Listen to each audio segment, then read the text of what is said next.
નમસ્કાર વિદ્યાર્થી મિત્રો, કેડી એજ્યુકેશન યુટ્યુબ ચેનલમાં આપ સૌનું હાર્દિક સ્વાગત કરું છું। આજનો જે ટોપિક છે એ તમે સ્ક્રીન પર જોઈ રહ્યા છો। તો આજે આપણે અમદાવાદ મ્યુનિસિપલ કોર્પોરેશન અને રાજકોટ મ્યુનિસિપલ કોર્પોરેશનની જે જુનિયર ક્લાર્કની ભરતીઓ હતી, બરાબર, તો તેના સિલેબસ વિશે ચર્ચા કરીશું। તો વિડીયોમાં છેલ્લે સુધી બનાવી રહેજો અને વિડીયોમાં નવા હોય તો વિડીયોને લાઇક, શેર અને સબસ્ક્રાઈબ કરી દેજો। તો આજે આપણે બે કોર્પોરેશનની જે જુનિયર ક્લાર્કની જે ભરતી છે, બરાબર, એનો સિલેબસ જોવા જઈ રહ્યા છે।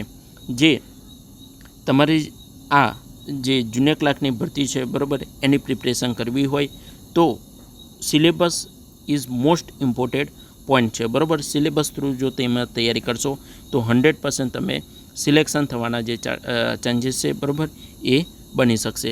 તો એકદમ ધ્યાનથી જોજો અને પૂરેપૂરો વિડીયો જોજો, જેનાથી તમારા જે પોઈન્ટ છે એ ક્લિયર થઈ જાય। તો પહેલાં આપણે જોઈશું અમદાવાદ મ્યુનિસિપલ કોર્પોરેશનની જે સહાયક જુનિયર ક્લાર્કની જે ભરતી છે, બરાબર, એના જે MCQ ટેસ્ટ એટલે કે જે એક્ઝામ છે, બરાબર, એની વિશે આપણે ચર્ચા કરીશું સિલેબસની। તો સ્ટેપ બાય સ્ટેપ સમજીએ આપણે પોઈન્ટ ટુ પોઈન્ટ, બરાબર। તો અહીંયા સહાયક જુનિયર ક્લાર્ક, બરાબર, MCQ ટેસ્ટ તમારી રહેશે, સબ્જેક્ટ જોઈશું અને વેટેજ એટલે કે તમારા જે માર્ક છે, બરાબર, એ કેટલાનું પૂછાઈ શકે તે। હવે પહેલાં આપણે વાત કરીએ જનરલ નોલેજ, બરાબર। જે જનરલ નોલેજ છે એ પૂછાશે, એટલે કે જનરલ નોલેજ જે છે એ તમારે હિસ્ટ્રી ગુજરાત, બરાબર, history of Gujarat, geography of Gujarat, arts and culture એટલે કે તમારો સાંસ્કૃતિક વારસો, ગુજરાતનો ઇતિહાસ અને તમારી જે જિયોગ્રાફી છે, બરાબર, એ।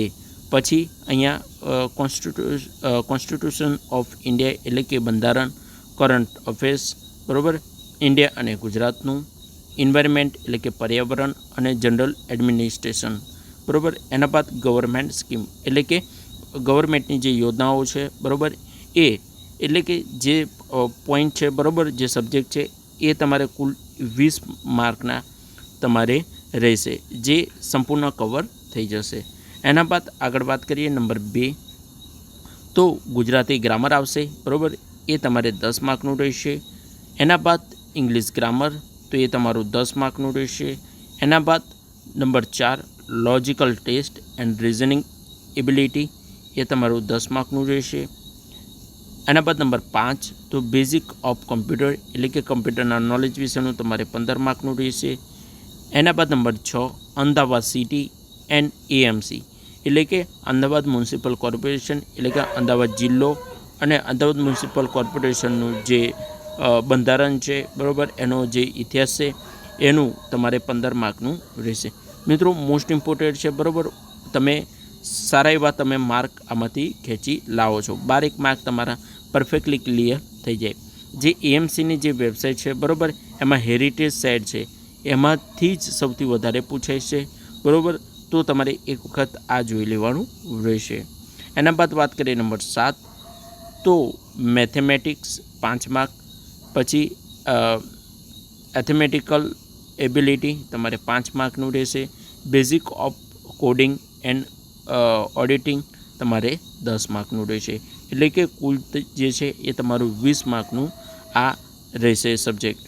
એના બાદ આપણે વાત કરીએ કે તમારા જે ટોટલ માર્ક છે, બરાબર, 100 માર્કનું પેપર પૂછાશે, બરાબર। એ આપણે વાત કરી કે સિલેબસ અને વેટેજ શું રહેશે એની। તો કુલ જે છે એ તમારા 100 માર્કનું પેપર અને આપણે સબ્જેક્ટ વાઇઝ ચર્ચા કરી છે, બરાબર। હવે આપણે આગળ વાત કરીશું રાજકોટ મ્યુનિસિપલ કોર્પોરેશનની જુનિયર ક્લાર્કના સિલેબસ વિશે। તો વિડીયોમાં તમે બને રહેજો।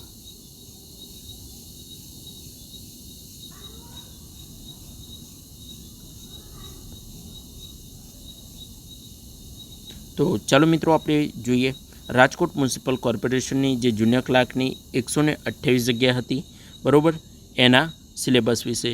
તો જે પરીક્ષાનું માધ્યમ રહેશે એ તમારું ગુજરાતી, પરીક્ષાનો સમય રહેશે 90 મિનિટ, કુલ તમારે 100 MCQ રહેશે એટલે કે કુલ 100 પ્રશ્નો રહેશે, બરાબર, જે MCQ પ્રકારના રહેશે। કુલ તમારે 100 માર્કનું પેપર એટલે કે 100 ગુણ રહેશે।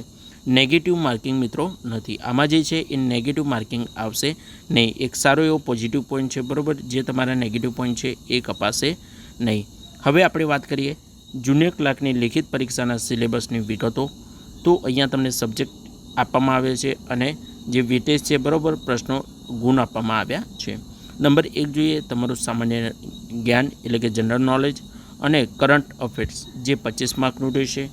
એના બાદ નંબર 2 ગુજરાતી ભાષા જ્ઞાન વ્યાકરણ સહિતના અને અંગ્રેજી ભાષા અને જ્ઞાન વ્યાકરણ સહિતના એટલે કે ગુજરાતી ભાષા અને વ્યાકરણ અંગ્રેજી ભાષા અને તેનું વ્યાકરણ જે કુલ ગુણ તમારે 25 રહેશે. આગળ વાત કરીએ નંબર 3 તો કમ્પ્યુટર વિષયક અને સામાન્ય જ્ઞાન એટલે કે કમ્પ્યુટર નોલેજ અને એનું જે સામાન્ય જ્ઞાન છે એ કુલ તમારે 25 માર્કનું રહેશે. એના બાદ number 4 maths and logical reasoning એટલે કે મેથ્સ અને રિઝનિંગ તમારું 25 માર્કનું રહેશે. કુલ જે છે એ મિત્રો તમારું જે છે એ 100 માર્કનું પેપર રહેશે બરાબર. એમાં તમારા નેગેટિવ જે માર્ક છે બરાબર એ કપાશે નહીં.